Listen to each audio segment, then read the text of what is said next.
തളിപ്പറമ്പിലെ CPM സ്ഥാനാർത്ഥിത്വത്തിൽ ഔചിത്യം പാലിക്കണമായിരുന്നുവെന്ന് CPM general secretary MA baby.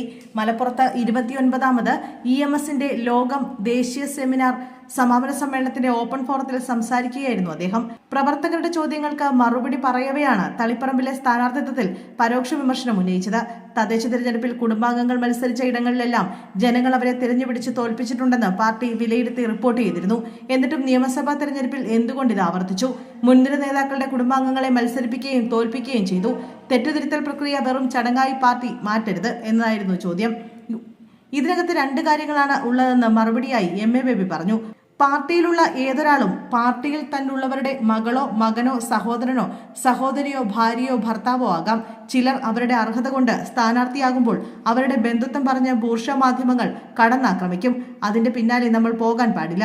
അതേസമയം ബൂർഷ മാധ്യമങ്ങൾ അർഹതയുള്ള ഇയാളെ ഇവിടെ സ്ഥാനാർത്ഥിയാക്കുമ്പോൾ അതിനെ വലിയ വിഷയമാക്കി എടുത്ത് പാർട്ടിയെ കടന്നാക്രമിച്ചേക്കാമെന്ന് തിരിച്ചറിയണം. അത് ഒഴിവാക്കാനുള്ള ഔചിത്യം ബന്ധപ്പെട്ട നേതാവ് കാണിക്കണം.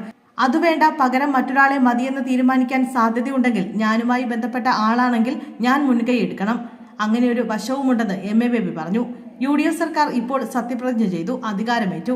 നേരിട്ട് ഭാര്യ, ഭർത്താവ്, അച്ഛൻ, മകൻ ബന്ധമുള്ള 10-11 പേരുണ്ട്. ഒരു മാധ്യമങ്ങൾക്കും അതൊരു പ്രശ്നമല്ല. കോൺഗ്രസിനും UDFനും ഒരു നീതി എന്നതാണ് ഇതിലുള്ള പാഠം. CPMനെ സംബന്ധിച്ചിടത്തോളം ഇങ്ങനെ ആക്ഷേപം വന്നത് 2-3 സീറ്റിൽ മാത്രമാണ്. ബൂർഷ മാധ്യമങ്ങൾ പാർട്ടിയെ ലക്ഷ്യം വെച്ച് ഇത്തരം ദുഷ്പ്രചാരവേല നടത്തുമെന്നത് കണ്ടുകൊണ്ട് നമ്മൾ പാലിക്കേണ്ട കരുതലും ശ്രദ്ധയും ഉണ്ടാകേണ്ടതുണ്ട്. കണ്ണൂരിലെ ഒരു സ്ഥാനാർത്ഥി നിർണയവുമായി ബന്ധപ്പെട്ട് വേണ്ട ശ്രദ്ധ ഉണ്ടായില്ലെന്ന് സ്വയം വിമർശനം CPM കണ്ണൂർ ജില്ലാ കമ്മിറ്റി നടത്തിയിട്ടുണ്ട്. അത് സംസ്ഥാന കമ്മിറ്റി അംഗീകരിക്കുകയും ചെയ്തിട്ടുണ്ട്. MA ബേബി വ്യക്തമാക്കി.